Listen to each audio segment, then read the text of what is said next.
हमारे बच्चों की दुनिया हमसे शुरू होती है और हमारी दुनिया हमारे बच्चों में है। हम कितने ही ख्वाब सजाते हैं अपने बच्चों के लिए। इन मासूम आंखों में हमें हमारी दुनिया नजर आती है और यही हमारी मुस्कान बन जाती है।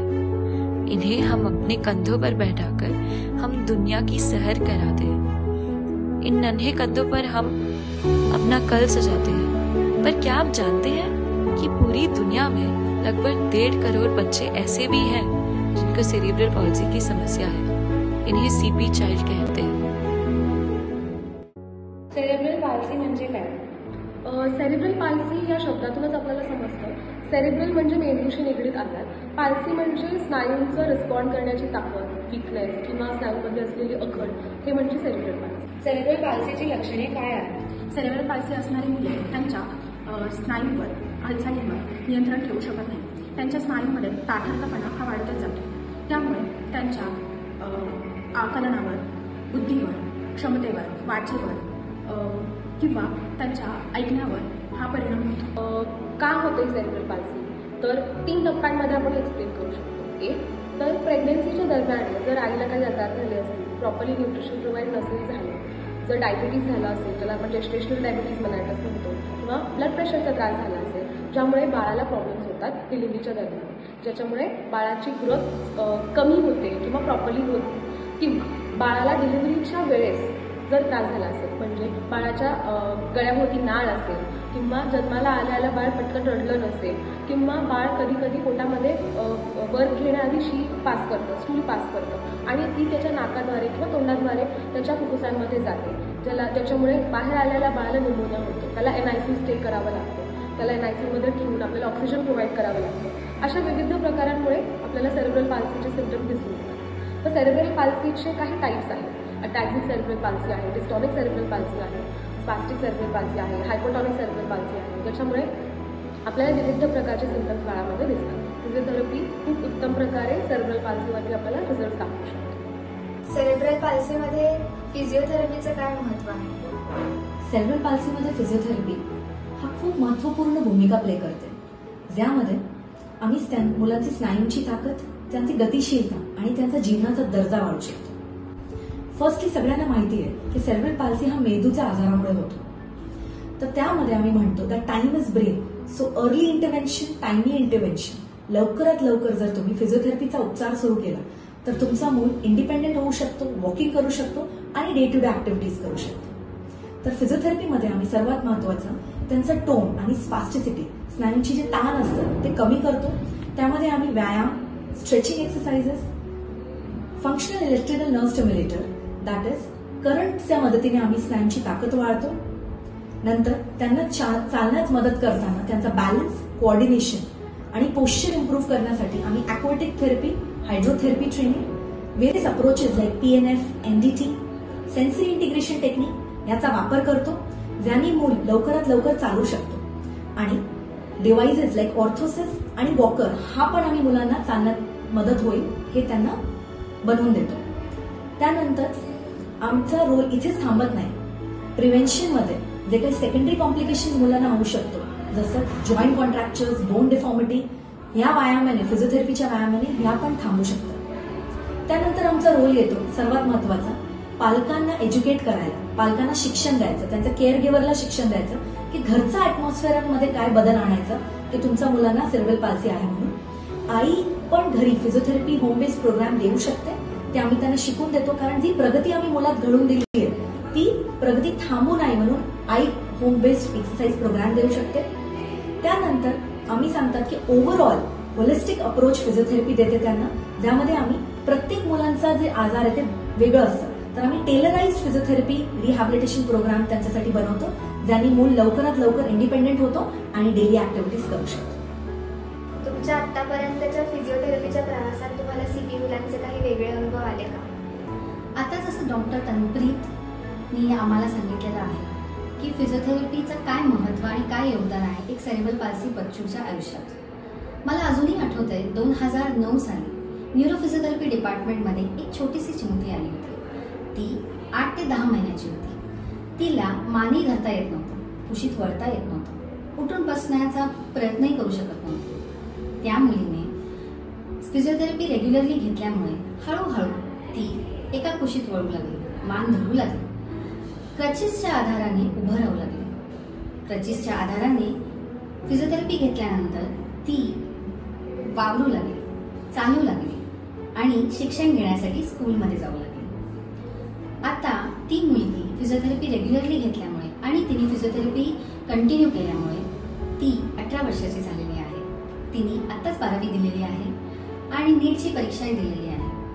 फिजिओथेरपीमुळे आपल्या आयुष्यात काय बदल घडला आहे त्यामुळे तिचं एक छोटंसं स्वप्न आहे की तिनेही फिजिओथेरपिस्ट व्हावं आणि सेरेब्रल पाल्सीच्या अनेक मुलांमध्ये फिजिओथेरपी देऊन त्यांच्या आयुष्यात बदल घडवावा. मला खूप आनंद होतो हे सांगण्यात की फिजिओथेरपी घेऊन ती आज अनेक सेरेब्रल पाल्सी मुलांसाठी एक प्रेरणा झालेली आहे. मी ठामपणे सांगू इच्छिते, फिजिओथेरपीमुळे सेरेब्रल पाल्सी बच्चूच्या आयुष्यात बदल घडतो. तो समाजात वावरू शकतो, आपण स्वतः सगळे काम करू शकतो. त्यामुळे फिजियोथेरेपी रेग्युलरली घ्या. ऐसे ही 30 लाख बच्चे हमारे भारत में हैं. इसके लक्षण हर व्यक्ति में अलग हो सकते हैं. पहले सीपी को अक्सर अउपचार्य माना जाता था, जिससे परिवारों में निराशा का भाव होता था. आज मेडिकल विज्ञान में सुधार के कारण लक्षण को प्रभावित रूप से संभाला जा सकता है. अशा मुलांसाठी कुठल्या उपचार पद्धती उपलब्ध आहेत? सेरेब्रल पाल्सी ग्रस्त मुलांसाठी त्यांच्या हालचाली सुकर करण्यासाठी वैद्यकीय उपचार विभाग, लहान बाळांचे विभाग, ऑर्थोपेडिक्स अँड सायकॅट्री डिपार्टमेंट, तसेच फिजिओथेरपी, व्यवसाय उपचार, स्पीच थेरपी आणि ऑर्थोटिक्स प्रोस्थेटिक्स डिपार्टमेंट या सर्व विभागाचे कार्य खूप महत्त्वाचे ठरते.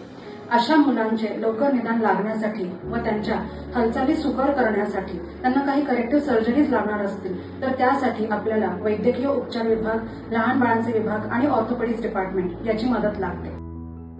नमस्कार, तुमच्या मुलाला सीपी सेरेब्रल पाल्सी असल्याबद्दल तुम्हाला सर्वात आधी कधी जाणवले? माझं बेबी ॲक्च्युली प्रीमॅच्युअर आहे. नॉर्मल मुलांसारखं 3-4 महिन्यामध्ये पालतं पडणं, 6-7 महिन्यानंतर बसणं किंवा रांगणं हे प्रोसेस त्यांनी लेट केलं. आम्ही डॉक्टरांना विचारल्यानंतर त्यावेळेस त्यांनी सांगितलं होतं की काही मुलं उशिरा प्रोसेस करतात. पण मागच्या 1 ते 1.5 वर्षापूर्वी ज्यावेळेस आम्ही परत डॉक्टरांकडे गेलो त्यावेळेस त्यांनी आम्हाला फिजिओथेरपी सजेस्ट केली. तुमचा मुलगा किती काळापासून फिजिओथेरपीचे उपचार घेत आहे? आता 1 इयर्स झाले. तो आता सगळं करतो, व्यवस्थित करतो. समजणं सुद्धा इथे आल्यापासून वाढलं, तिचं कळतंय सुद्धा. आता उभाही राहतो, सुद्धा म्हणतो. सो छान त्याच्या सगळ्या गोष्टी एकदम छान आहेत. फरक खूप छान जाणवला इथे आल्यापासून. सीपी असल्याबद्दल तुम्हाला सर्वात आधी कधी जाणवले? ती 6 महिन्याची होती त्यावेळेस आम्हाला जाणवलं की ती का गुडघ्या येईना, ती पोटावर सरकत होती. तसं पुढं ती सरकायला लागली. आम्ही म्हणजे बघितलं, डॉक्टरांना विचारलं की डॉक्टर याच गुडघ्यावर येणार. डॉक्टरांनी सांगितलं की तिला ट्रीटमेंट चालू करायची. मी भारतीय हॉस्पिटलला घेत होते ट्रीटमेंट, तेव्हा तर गॅप पडायचा पूर्ण 1-1 महिन्याचा गॅप पडायचा. त्यामुळे त्यावेळेस तर काहीच नाही, पण इथं चालू केली मी जनरलला 4 वर्ष 3.5 वर्षाची होती मला वाटते. तेव्हापासून चालू केली तेव्हा ती जरा गुडघ्यांवरती आली थोडीशी आणि हे करायला लागली. पहिल्यांदा असे बेडकावून उड्या मारायची ना, तर क्रॉलिंग करायला लागली. तुमचा मुलगा किती काळापासून फिजिओथेरपीचे उपचार घेत आहे? नील हा 3 इयर्स झाला फिजिओथेरपीचे हे घेत आहे, उपचार घेत आहे. आता तो 4.5 वर्षाचा आहे. ज्यावेळेस तो 3 मंथचा होता त्यावेळेस त्याच्यामध्ये नेक होल्डिंग नव्हतं, तो फक्त झोपून असायचा, पलटी पण मारत नसायचा. मग नंतर 3 मंथ्सला त्यावेळेस कोरोना होता तर आम्ही ऑनलाईन फिजिओथेरपी घेत होतो 1 इयरपर्यंत, डॉक्टर जे सजेस्ट करत होते.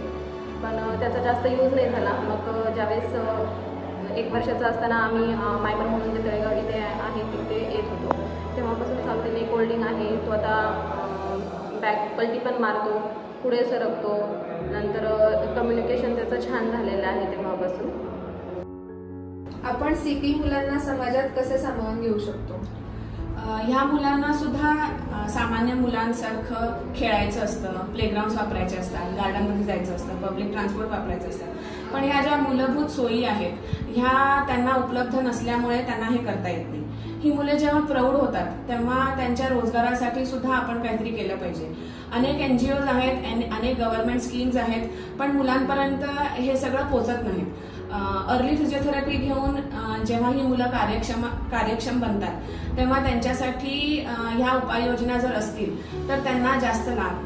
ह्या मुलांना समाजाचा एक अविभाज्य घटक बनवण्यासाठी माईल्ड फिजिओथेरपी कॉलेज इथे न्यूरो फिजिओथेरपी डिपार्टमेंटमध्ये मुलांसाठी ओपीडी चालू आहे. अधिक लाभ घेण्यासाठी तुम्ही माईल्ड फिजिओथेरपी कॉलेजला कॉन्टॅक्ट करू शकता. जागतिक सेरेब्रल पल्सी दिनाच्या सगळ्यांना हार्दिक शुभेच्छा.